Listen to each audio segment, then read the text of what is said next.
Bum, bum, bum, bum. Good morning, everybody, and welcome to just about the best time you've ever had in your life, and it's just going to get better. I hate to say this is the highlight of your whole life, but it's the highlight so far. It could get better. I think it might. Audio is good. Video is good. My goodness, what a wonderful start to the day. Is anybody exercising? Because exercising to the news is the best thing ever. In fact, I like to exercise in the afternoon when I'm watching a show called The Five on Fox. I call it exerfiving. That's right. I don't know if there's a clever way to exercise to this, but if you can come up with a clever name like exerfiving, let me know. All right, if you'd like to take it up a level, and I know you do, you're that kind of people, would you settle? Would you settle for a mildly interesting live stream? No, you're not that kind of people. You are smarter and sexier than the average person, and you want to have it all. And if you want to have it all you need is a cup or a mug or a glass, a tankard, chalice or stein, a canteen, jug or flask, a vessel of any kind. Fill it with your favorite liquid. I like coffee. And join me now for the unparalleled pleasure. It's called the simultaneous sip. It's famous around the world, and it's going to happen to you right now if you're prepared. Get ready. Go. That was good, because it was totally the first simultaneous sip I've taken today. All right, fake news. Let's do the fake news first. Fake news alert. There's some fake news about the order of the timeline of Trump getting COVID. And the fake news is saying that he tested positive and then went and interacted with a bunch of people. I'm summarizing a detailed, boring story. Do you think that's true? Did he test positive and then go interact with a bunch of people? Sort of true. Here's the part that they left out. The first test that was positive was a low-grade test, so they used a higher quality test, and he tested negative. And then he interacted with people. So is it true that he tested positive and then soon after went and interacted with people? It's true. It's also true that he immediately tested negative right after he tested positive. So it's just fake news. Well, it's fake news in the sense that they left out a really important point, that he had tested negative. Now, I'm not going to defend anything he did or didn't do. I'll just make that very specific point that the news is fake about this story. Well, Alec Baldwin interestingly claims that he did not pull the trigger on the set of Rust in the round that killed his cinematographer and wounded the director. Apparently the trigger pulled itself, or the gun just fired itself. Now, I'm no public relations expert, but here's how I would have played that. The moment Alec Baldwin said, I didn't even pull the trigger, I feel like I would have told the public that little tidbit right away. Right away. Doesn't that feel important? I didn't pull the trigger. Now, who knows if that's true or false? But it's pretty important to note it. Why are we just finding that out now? Really? You don't think there was one other person who already knew that he said he didn't pull the trigger? There was nobody on the set who was a witness to him saying, my God, I didn't even pull the trigger. There's something a little bit wrong with this story, isn't there? Who waits? How long have we waited since the event itself? How many weeks has it been? Has it been a month? A month? So there's something wrong with that story, and I believe it might be yet another sign of a poltergeist invasion. So far, according to CNN, the following things have happened recently. An SUV drove itself into a crowd of people. a rock hurled itself and hurt somebody, and now, quite alarmingly, a trigger of a gun has pulled itself. So that's not the worst of it. It's possible that a portal to hell has been opened, and Poltergeists are running the show right now. But it's even worse than that. We're actually having crimes now featuring criminals, and I know this is weird, but featuring criminals who don't have an ethnicity. Now that's new. In the past, people always had an ethnicity. So I assume this is more of the portal from hell situation where maybe some demons are coming through who have no ethnicity, because the reporting is now making sure it doesn't tell us. So just keep an eye out for the poltergeist. Had an interesting back and forth with a professional statistician, I believe, Joe Shipman. And we were talking about making decisions in the face of incomplete data. And I was calling that guessing.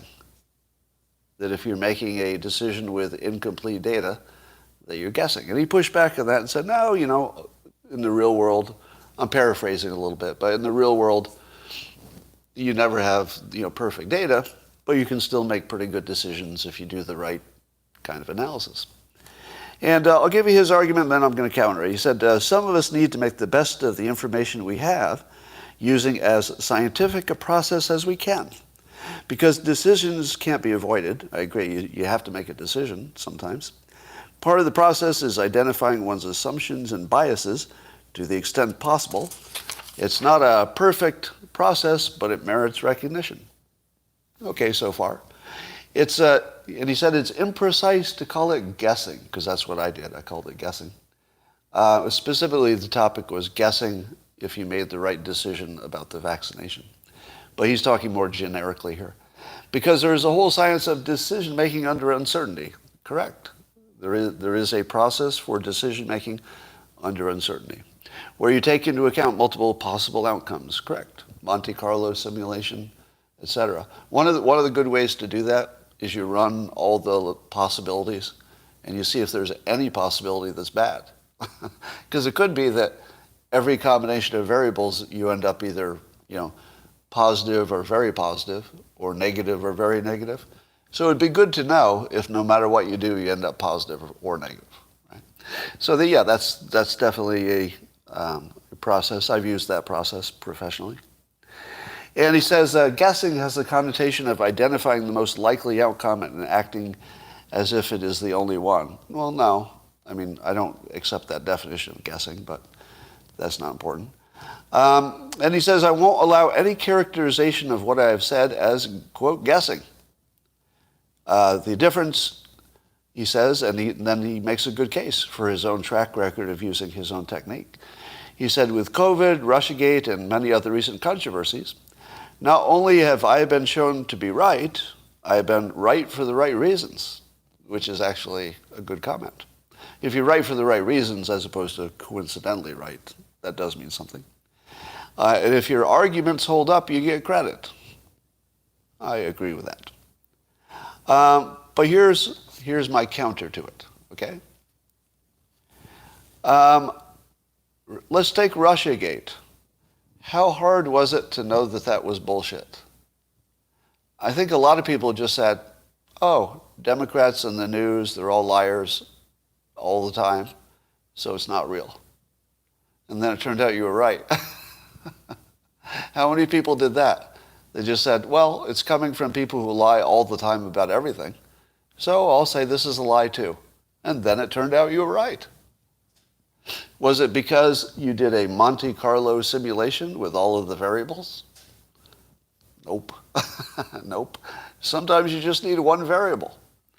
But I give you this caution. There is nothing more dangerous than being right about something big. If you want to completely destroy a human brain, one way to do it is to be coincidentally right about something big. Because you know what happens, right? You get cocky. And then you're pretty sure you can peer into the complex soup of variables and get the right answer next time. because you did it the last time. You can do it again. You were right on that Russiagate thing, so you're going to be right on this vaccination thing, right? You got a track record now. Now, if it were just one thing, that would be less convincing. And as Joe Shipman points out, he's been right on a number of things. And by the way, this is exactly the process I recommend. You should look at the things that you predicted, write them down or say them in public so you can be held to it, and then see how well you did. Now, Joe says that he's been tracking his own predictions, and they've been more right than wrong. That's my interpretation. And so he thinks that his process is good. What do you think? Well, he might just be a smart person who knows, BS when he sees it. Could be that. And it's also pretty easy to just guess that people are lying about stuff, because it seems like lately they almost always are. It's just a pretty easy guess. Now, take my situation with predicting that Trump would win in 2016. By my own description, should I now be ruined because I got one right? Well, it depends if it was a guess. In my case, well, I thought I could see something that other people couldn't see, which is he had the most incredible persuasion talent stack I'd ever seen. And I just happened to have a skill set that allowed me to see that before other people could see it. Now, I would say that at this point, even the Democrats say he's the most persuasive person in politics. They just don't like which way he's persuading. And I think the Republicans would agree he's the most persuasive person that's happened lately. So that was a case where I could simply see a variable that was invisible to other people, and it was the biggest variable, in my opinion. It was the biggest one. So that was really a very, very special case. And I tell myself that so I don't get cocky. I tell myself that I only got that right because of the weird coincidence that my talent stack was exactly the right stack to see a thing that was invisible to other people. How often does that happen? Right? I can't think of another time. Really? Well, actually, I can think of one other time. If it turns out I'm right about there's no sonic weapon that's causing this Havana thing, there might be something causing it, but I don't think it's a sonic weapon. I would say that, too, is exactly in my skill stack. So I can simply see things that people can't see because of a specific kind of training. Now, I would say if I get those right, those probably don't break my brain. Because, as Joe said, I would have gotten them right for the right reasons. But I will say this. If you're saying to yourself, I'm looking into a complicated situation where I don't have a special insight, which is most things, right? Most things you don't have a special insight. If you're looking at all these variables swimming around and then you say to yourself, all right, I believe this one, not this one, I feel that's closer to guessing. To me, I'm gonna stick with my characterization of that as guessing, because I think that unless you have a special insight, like I just described, you don't know which variables you've made correct assumptions about. So your assumptions will determine your outcome. It's not really the analysis itself. All right, so it's easy to imagine that the analysis gave you the answer when really it was just your assumptions, and that was guessing. So you have guesses in your analysis, and I don't know how anything but a guess could come out the other end. But I will take where I usually go hard at my critics, or even just people who disagree with me. I'm going to say that Joe Shipman has some really good points here about how there are times that you can do better than, I think, chance if you've got some special skills on analysis, which he does. So I would guess he probably does do better than chance. But if you get one right by pure luck, you're broken from that point on. You'll always think that you can do that, and you just can't. It was luck. And especially bad with elections, because if you get an election and there are two people in the running, about half of the country is going to think they guessed right, and then they'll think they can do it again. if all they're doing is looking at all the variables, as again, which is different from my specific case where I had an extra vision on something, which is rare. Yeah. All right, I'm going to call out Tulsi Gabbard for having a good strategy for becoming president without looking like she's trying. And it goes like this. Correct me if I'm wrong, so check my assumptions as I go. Would you agree that Tulsi Gabbard stands out as someone who is willing to say that the people on the other side of the political aisle do not necessarily suck? Is anybody else saying that? Give me the name of one other person who is willing to say, not in direct words, but in lots of different ways, that the people on the other side might not be pieces of shit. There's nobody else, right? Manchin. Okay, Manchin. But I think Manchin is really talking about himself when he does that. I think Manchin's, maybe a little bit talking about himself because he agrees with them. It's different if you agree with them. But saying that somebody's not a piece of shit if you completely disagree with them is actually kind of rare. Now, so far, in our highly, highly divided world, is Tulsi Gabbard getting any traction? Not much. Not much. Because we're not ready for it, are we? We're not really, we're kind of committed to the divisiveness at this point because it gives us a dopamine hit. But just like Bernie Sanders turned out to be somewhat brilliant by being consistent for decades until his time came. So the world changed until it matched Bernie, or very close. And although he didn't win the presidency, he made a big impact. So sometimes just hanging around with a strategy that nobody else has, at least at a high level, suddenly, the situation in the world could change to people saying, I'm just so done with the divisiveness. Is there anybody who won't give me that? And she'll be the only one. There won't be any other choice. There's no other choice. Let me tell you how a smart Democrat could become president easily. Easily. Now, I've told you that I think Republicans will sweep things if they stay the same, but they won't. And the Mississippi abortion case that the Supreme Court is looking at, that would, in my opinion, would change the entire calculation. So if abortion gets banned or cut back in any major way by the Supreme Court, Democrats are going to come out like crazy. Let me ask you in the comments, and no cheating, don't do any cheating. Don't look this up. This has to be off the top of your head, no Googling, okay? First thought. What percentage of Americans want the abortion question to be just a personal decision between them and their doctor? What percentage of Americans want it to be a legal abortion between them and their doctor? I'm going to read off your numbers. 45, 65, 65, 80, 80, 90, 75, 51, 25, 53. Over here, you've got 70s, 40s, 25s, 75s. Look how different your numbers are. There are people saying 25% and people saying 90%. You're not in the same world. It's like you don't live in the same planet. I could see if the number was 70, but you guessed 80 or 60, you're in the ballpark. But the real number is 75. I didn't even know that until this morning.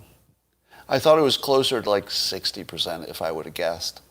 But 75% of people in a recent poll said that they want to keep it between their doctor and the woman. Can you trust the polling? Well, as 75% you can, yes. Because that means that no matter what, it's well over 50%. Yeah, as 75%, I would say, a clear majority wants this. Now, we don't live in a country where the majority necessarily gets what they want on every single question. Our system doesn't always give them what they want. But I would think that if the Supreme Court goes the other way, the Republicans will have found a way to snatch defeat from the jaws of victory. As it stands now, I think a generic Republican could destroy any generic Democrat. Would you agree?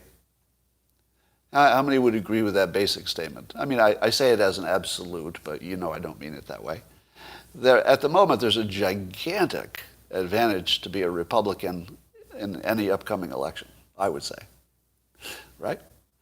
But the Republicans, at least in Mississippi, found a way to maybe reverse all of that. Because the abortion thing will get people on the streets if it goes the way it looks like it's going to go. So I think the Republicans may have given up almost their entire advantage if the Supreme Court guts Roe versus Wade. I don't know that they will. A good chance of it. But anyway, getting back to the Tulsi Gabbard strategy, let me tell you how a Democrat could become president easily. I'll just give you the strategy. All right? I'll tell you the strategy, and they'll say, just easily, they could become president. It goes like this. All you have to do is say you really like the people who disagree with you, the Republicans, the conservatives, and spend some time with them, so that it's real. You're actually, laughing with them. You're spending some time. You're inviting them into the White House if you're there. Even on your campaign, you're meeting with bunches of people on the other side. Who's done that? Nobody. Nobody's done that. And it would be easy. How hard would it be to say that you like citizens of the United States if you're running for president? The easiest thing in the world. I've never seen it done. It would be the easiest thing. So first, say that you respect them and you genuinely like the other side. Big deal. Easiest thing in the world, nobody's ever done it. Number two, on every topic, fully explain the other side's view. Who does that? Absolutely nobody. Absolutely nobody. Nobody's ever done that. And it's easy. And it's useful. And nobody would be opposed to it. Nobody would be opposed to that. No, actually, that's an exaggeration too, because trolls are opposed to everything. But if you just said, I really like, let me just say, imagine you're a Democrat, you're running for president, and I'll just model what I would say. On this abortion question, it's really divisive. But I got to say, the Republican view, now I'm just modeling a Democrat, this is not my personal view. There are no personal views in what I'm going to say. I'm just telling you how you would win. Say, I really, really respect the Republican view about banning abortion. Because their instinct is exactly right. Their instinct is to protect life in the extreme. To really make that a top priority. And I have to admit, from a moral perspective, that is a very, very strong and respectable opinion. However, we also live in a world where we have to make tough choices. And sometimes the question is not what the choice is, but who makes it? Who makes the choice? And freedom is a pretty big deal in this country.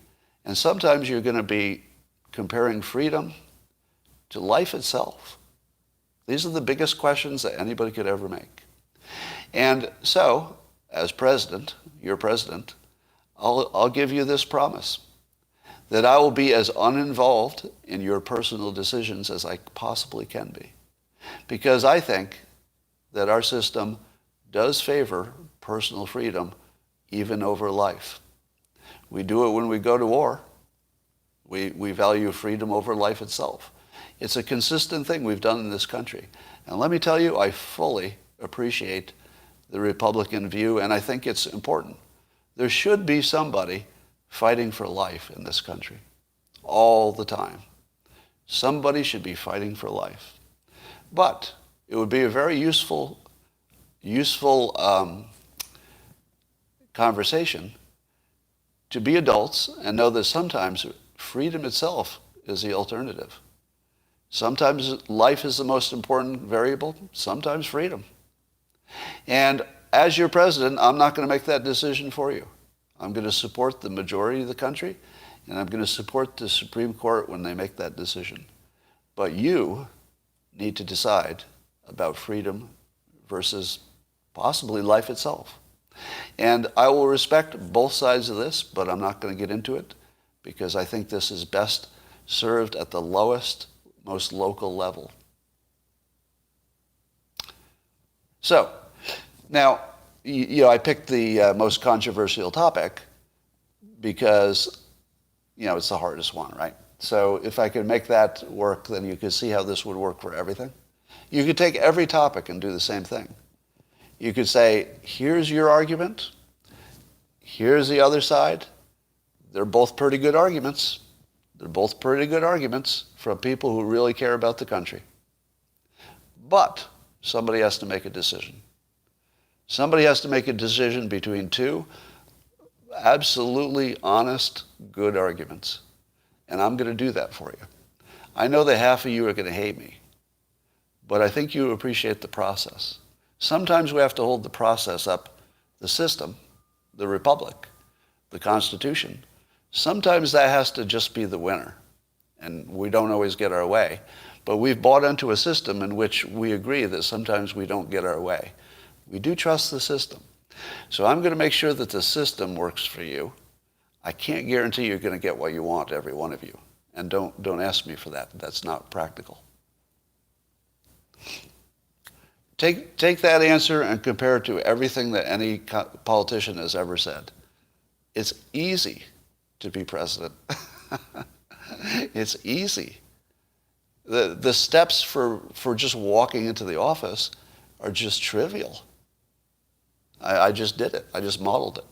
Now, if I wanted to be president and didn't have a background that would make it impossible for me to ever run for public office, I could easily be president. I just modeled it. I could walk into the job, and anybody could. Anybody would just have to use the technique. It's not about me. It's about whether you understand how to persuade.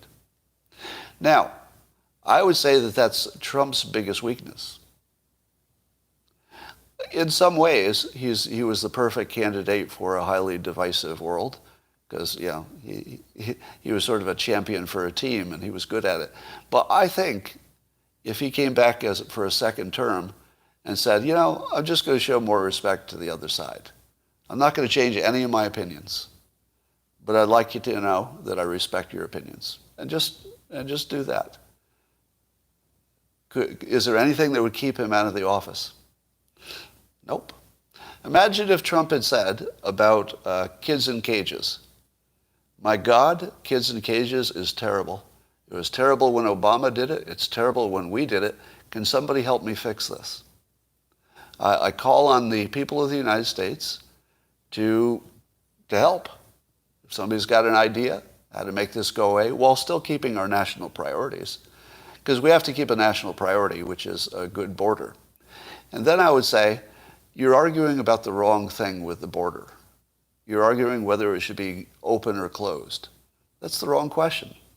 You should be talking about having a system that you could open it and close it on demand based on some logical or reasonable criterion. And that's what I'll give you. We'll have a strong border, but how much it's open or closed is a completely separate decision. And I'll tell you how we make it. I'll show you the whole process. We'll weigh the risks of crime or maybe COVID at the moment against the economic benefits. I'll tell you what the economists say. I'll lay it out for you. I'll even tell you if it's good for your income zone. It might be good for rich people to let in more immigrants because they get cheap labor. I'll just say that. Hey, if you're rich, this is pretty good to let in lots of immigrants. If you're in the lower income level, it might be bad for you because now you're competing against more people. So I'm just going to tell you exactly what's good for you and what's bad, and then I'm going to tell you what the decision is, and some of you won't like it. All right. It would be easy to be president, and I think Tulsi Gabbard is the closest to what I just described. Maybe, naturally by temperament, I would just be guessing on that. But strategy-wise, she's a real dark horse because she could just sort of wait because she's young. Just sort of wait. And maybe in, 15 years, it's exactly what we need. We just might be so sick of the two teams that we just say, let's just try something else. Can we all just try something else? And she would be the only alternative. There you go. All right, Germany's putting restrictions on the unvaccinated. So if you're unvaccinated, you can't go places. And again, I would like to point out that, let me back up a little bit. Yeah, you've heard a lot of Republicans especially talk about American exceptionalism. How many of you buy into that? American exceptionalism. Like there's something magical or special about America. Most of you, right? Most of the people watching this do, because a lot of you are leaning right. Yeah, a lot of you. What does it mean to you? Can you define it? Exceptional in what specific way? Yeah, if you're just saying we're better, blah, blah, blah, that's bullshit. But freedom of speech? Well, other places have some freedom of speech. Absolutely. What makes us better? Guns? No, I don't know. Rule of law? But those are systems. Does that make us exceptional? Or just the system is exceptional? I don't know. I never bought into the American exceptionalism. That seemed a little bit, I don't know. It seemed going a little bit too far. Definitely we were successful. If you said America is, one of the most or the most successful country of all time, I don't know. Could you back that up? Maybe. I'd be okay with that. But there's something about the exceptionalism part that bothers me until I saw this story about Germany putting restrictions on the unvaccinated. That shit isn't going to happen here. Let me tell you, I never felt like we were exceptional until I saw this. Germany? Seriously, Germany? Now, maybe we are exceptional because of our gun ownership. It does change things. Absolutely changes things. Because one of the things it does is it tells the public that they know they're in charge. If the public didn't know they were in charge of the country, they would act like they weren't, and then the government would be in charge.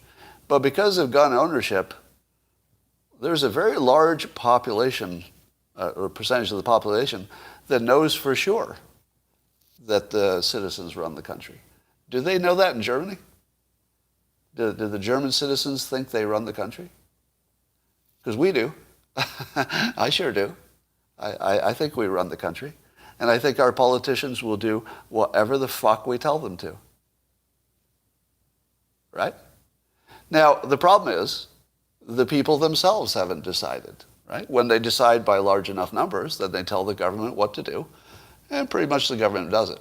The Supreme Court thing with abortion is sort of a weird exception, because it could be one of those things that goes way against the will of the majority. It's possible. But we do allow that there can be special cases like that. That's why we have a republic, right? For exactly that reason. I've never felt more exceptional than watching Germany lock down the unvaccinated and watching Australia do the same thing. That's just not going to happen here. It just isn't.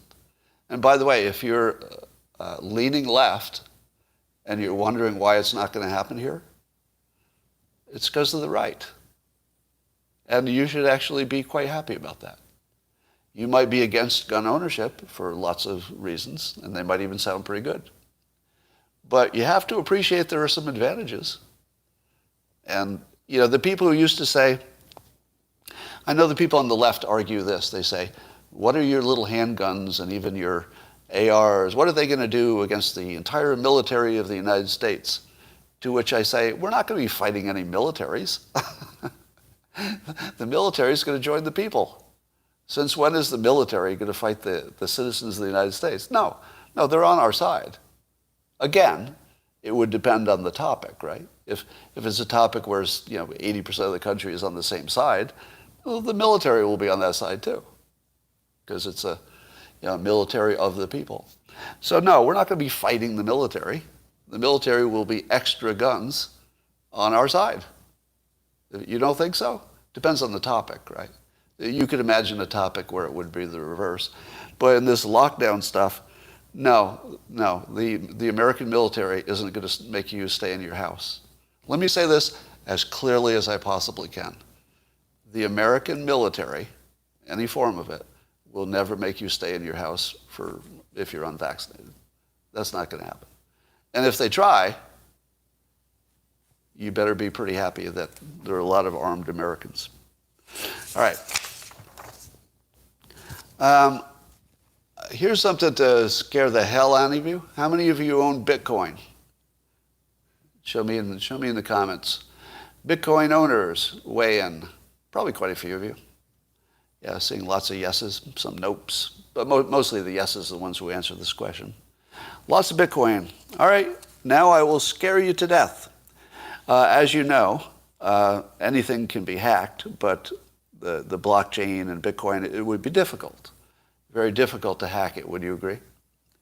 Very, very difficult to hack it. Unless you had a quantum computer.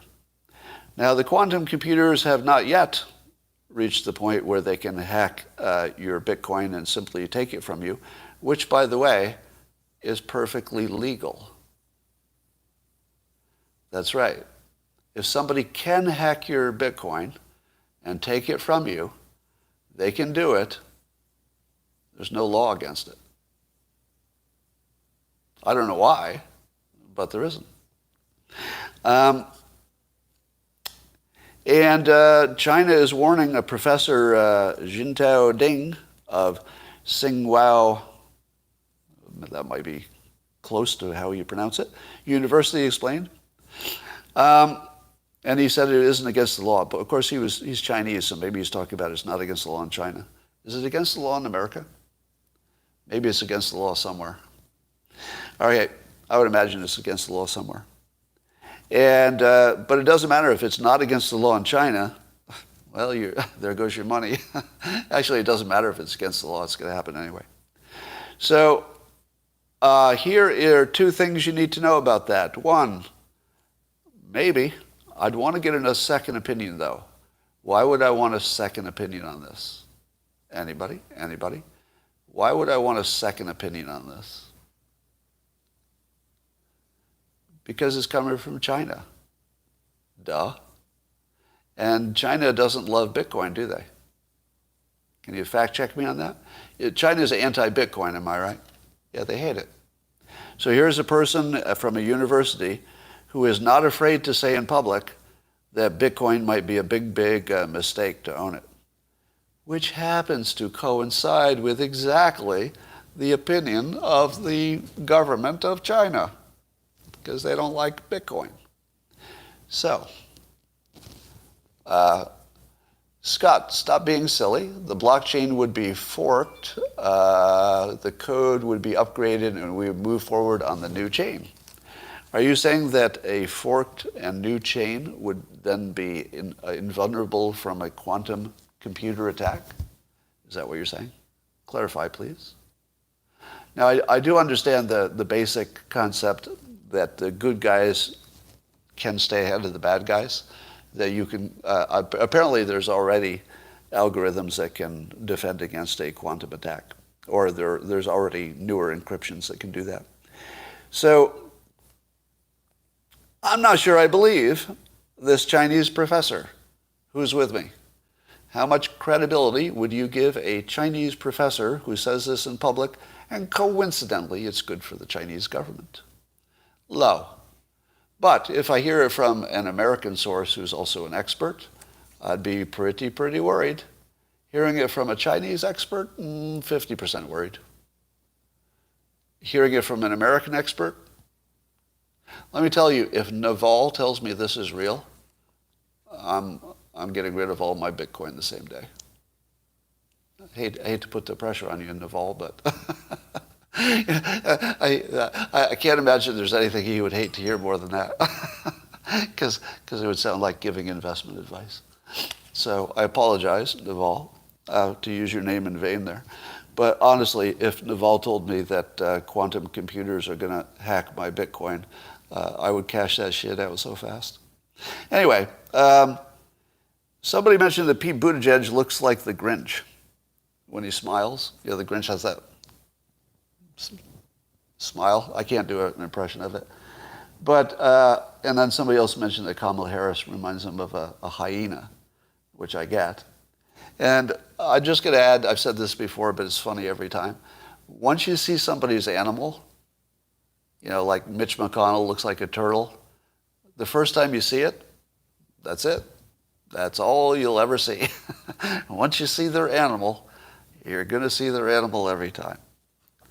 All right, my critics have been so beaten down by me lately that they're starting to criticize me for imaginary future offenses. Seriously. The most frequent criticism I'm getting lately is that in the future, I'm going to do something bad. And that in the future, I'm going to lie about something. In the future, I'm going to have to do something to cover up something. To which I say, have we totally run out of problems in the present? You've completely given up on things I'm actually doing and have done? Yeah, and really? All you have left is things that you literally imagine I'll do in the future? That's not even a thought crime. That's a future thought crime. Talk about giving up. Let me ask you something for those of you who follow me on Twitter, which is a lot of you watching this. How many times have you seen me in a back and forth with one of my critics, and then the last thing they say is word salad? How many have you seen me do that repeatedly? I was doing it again this morning, producing some word salad. Now you see in the comments, if those of you who haven't seen it, I can tell you on the Locals platform, it's just a string of yeses. People have seen it. On probably YouTube, there are fewer people who follow me on Twitter. Yeah, so people see it every day. And the reason I pointed out is that that's a tell for cognitive dissonance. So when I trigger people into cognitive dissonance, which essentially just showing them that what they believed to be true was completely wrong, the word salad response is just the tell. That's how you know that they're in it. And the reason I bring it up is that the more often you see it, the easier it is to spot. It's a pattern recognition thing. You just have to train yourself. And once you see your critic devolve into word salad, and usually the word salad is even not exactly the same topic. It's like a related cousin point that they're trying to sell as their original point, sort of thing. Get good at recognizing word salad because it's a good tell for cognitive dissonance. And at that point, there's no point in arguing. All right, I saw a new standard for mental health today. Do you ever wonder if you have good mental health? Because what if you were crazy and you were the only one who didn't know it, right? Because that's the problem with being crazy. Other people can see it, but maybe you don't know it. Well, here's a new standard from Twitter user Oh the Freemanity. He tweeted this. He said, Rachel Maddow just did a master class on the ethos of the Republican Party in advance of tomorrow's SCOTUS oral arguments on abortion law in Mississippi. She just broke down their entire raison d'etre, that's my French pronunciation there, in like 10 minutes. And then he gives us his standard. He says, I appreciate that she helps remind me I'm not crazy. So his standard is that he, if his opinion matches up with a woman who's a known liar, that he must be sane. So if his opinions agree with a known liar, he's still good. So you might want to adopt that as standard. If you know somebody who's pretty well documented to be full of shit, if your opinions agree with that person who's a known liar and full of shit, then you're good. Your mental health, perfect. Well, Simone Sanders, senior advisor and chief spokesperson for Vice President Harris, she's resigning. Cat. Roof. Huh. Well, why did that take her so long? Because if you are the senior advisor to Kamala Harris, you're not looking good.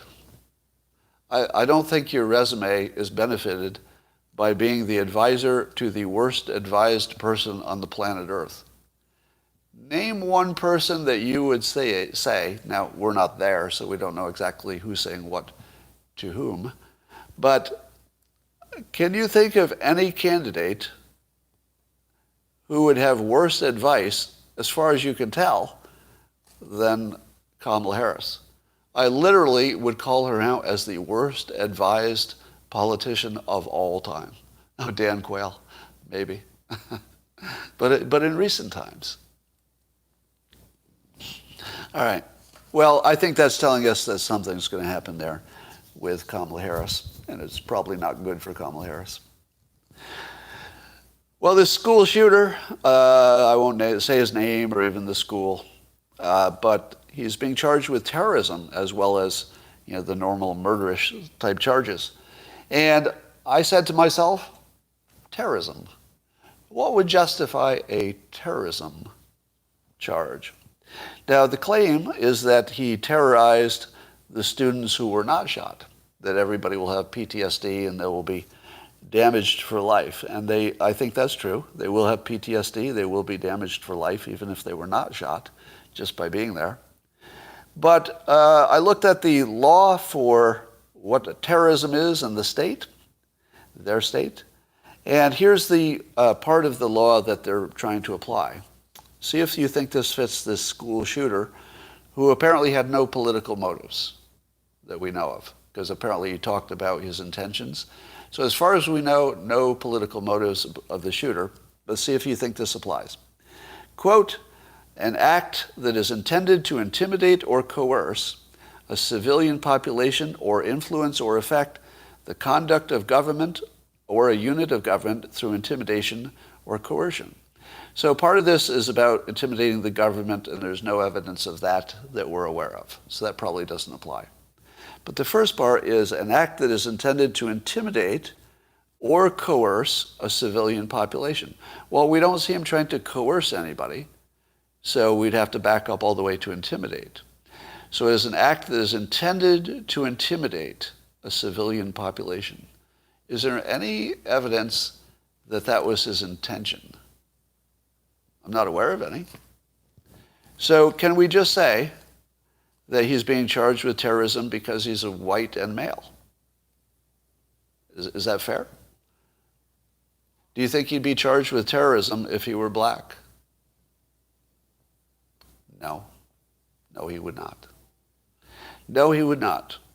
But I think it's also fair to say most of these mass shooters are white. Most of them. Not all of them. Not all of them.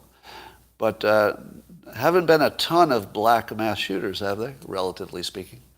Now, if it were by population, it would be 13% of them. So you wouldn't expect a lot. But I think we should just call this racism, because it is, in my opinion. In my opinion, the only reason for this terrorism charge is that he's a white male. Does anybody disagree with that? Given that there's nothing about the terrorism law that seems to apply to any information we've heard anyway.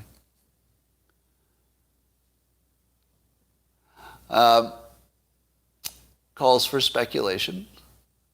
What about gang shootings? Yeah, okay, that's a mass shooting, you're right. Yeah, if you count gang shootings, good point. But those tend to be a little more spontaneous. No, actually they're not. I guess a lot of them are planned as well. They're just being race conscious, not racist. All right. Greg Kelly on Twitter tweeted this. He complimented me first, and he said, is the normally brilliant Scott Adams still enthralled with Secretary Pete, meaning Buttigieg, the lazy media whore, fake veteran who's shelling out, blah, blah, and then he says some bad things about Secretary Pete Buttigieg. Now, would you say that I'm enthralled with Pete Buttigieg? Does anybody think that's a good characterization? Nope. No. I've simply said that his talent stack for evaluating infrastructure decisions is exactly the right one. I don't say that he'll use those talents correctly. I don't say that he won't politicize it. I don't say that he won't make any other mistake. How would I know? But his talent stack is exactly on point for that very specific thing, because he was a consultant for years, and that's what they did, make that kind of priority decision-making stuff. So here's my here's my response. I'm not exactly enthralled. I think enthralled would be the wrong. So not enthralled. But that's an example of binary thinking. So the binaries, that I call them now, the binaries, can only see that there's a left opinion and a right opinion. And any other opinion is invisible. It's actually invisible. I said something before that I know none of you exactly understood, unless you're actually a hypnotist yourself, that a hypnotist can do something that's invisible to you. It's because your framework or your mental framework doesn't include it. So if you just do things that are outside of people's mental framework, it's actually just invisible. They think it's something else. So the binary is that I'm either all left or all right, and I vigorously, try to make sure that that's not the case. And you seem to really like him during the primaries. Yeah, I did. That is true. But enthralled? Am I hypnotized? I can't see any negative things. I've certainly also criticized him. I'm pretty much not enthralled by anybody. People have pluses and minuses. Somebody says, I was raised by hypnotists. My skills are untamed. I've known people who were raised by hypnotists, and they do pick up the skill.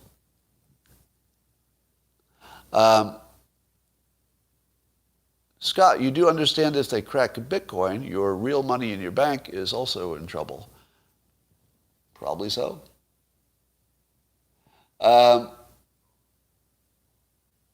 Pete must thank God for Kamala Harris's existence every day. All right.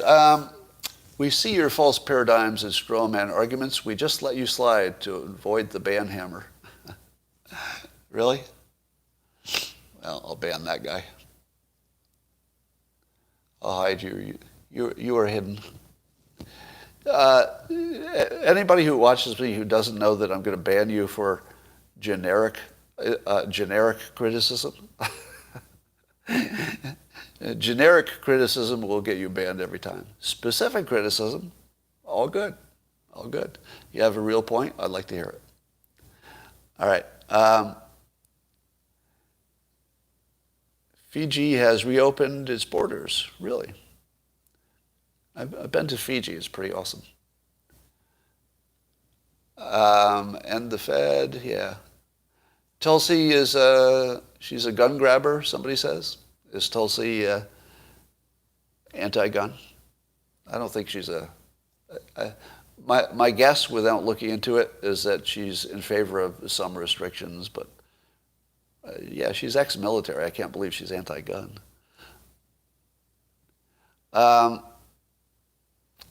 Scott doesn't understand the bird, which is the bald eagle.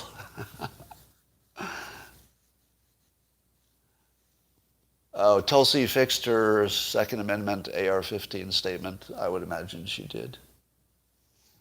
All right.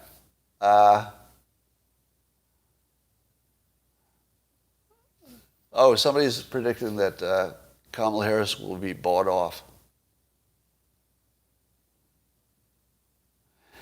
What is a German supposed to do now? The public is completely brainwashed. Well, good luck, Germany. A lot of people believe that we're in the beginning of some kind of a permanent state, and I completely disagree. There may be some things that linger and become permanent, but we're not going to be in COVID lockdown forever. All right. Has anybody heard about the COVID pill? Did that get approved by the FDA? I haven't heard. What is my animal? You tell me. Oh, a question on the abortion question. Again, I'm not going to give you my opinion on it because I just don't think it's useful to hear my opinion on abortion. Um, my opinion is that women should take care of it collectively and individually. But so 15 weeks, how many people would not know they're pregnant by 15 weeks? In the comments, this is a serious question. How common would it be to not know you're pregnant in 15 weeks? Because I'm wondering how unreasonable it is to ask somebody to make a decision within 15 weeks. Really, maybe within a month, because then that's the time you're sure.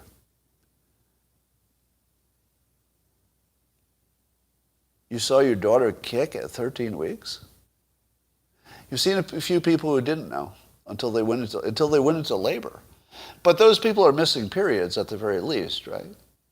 You know, somebody's going to have to inform me better about female biology. But how often do you not know you're pregnant? Because you're missing your period more than once in a row, right? You wouldn't test? Would you not test for the women here? Question for the women. If you missed your period, would you test yourself for pregnancy? And if you missed it twice in a row, would you test yourself for pregnancy? You would, right? So I'm wondering how unreasonable it is to have a 15-week ban. Is that unreasonable? I'm not even sure who suffers by that. Yeah. And the other thing I question is, what is the age that a baby can survive now? What's the youngest surviving baby that, let's say that one was delivered? Somebody says 22 weeks is the youngest surviving baby. Somebody said 19, 20 weeks. So somewhere in that range, about 20 weeks. So if the abortion limit were set below the level that any baby has ever survived, at least there's some sense to the thing. So I'm not going to give you my opinion, but so here, let me ask you this question: Roe versus Wade went into effect when technology was different. Agreed? When Roe versus Wade became law, could you get a home pregnancy test kit, like a little test strip? They didn't exist, right? Then I don't think. So we did not have the technology to know for sure, but we also didn't have the technology that would keep a smaller baby alive for longer. So in general, should we review our decisions when fundamental things change, such as our ability to know and our ability to keep a baby alive? I mean, it could change in either direction, right? But is it reasonable to review your decisions when the context changes? I think it is. I think it's reasonable to review the decision. Doesn't mean you change it, but totally reasonable to review it as the context has changed. So I'm in favor of the process so far. I'm quite interested to see what the Supreme Court comes up with. Certainly not my... what about aborting the baby after it's born? Yeah, I think that's fake news, by the way. I know all of you believe that happened, that babies are aborted after they're born. I'm still on the side that says that was always fake news. In terms of a law, it was fake news. Yeah, a lot of you think it's true. Trust me, I understand that a lot of you think it was true. You're not going to convince me. And I'm not saying it didn't happen in one case. I'm not talking about an individual case. I'm talking about the law. There's no law that says a baby born live can be aborted after it's been born. Right. So I think that was a little bit of truth fixed, that got conflated with a little bit of not truth. All right, I got to run, and I'll talk to you tomorrow.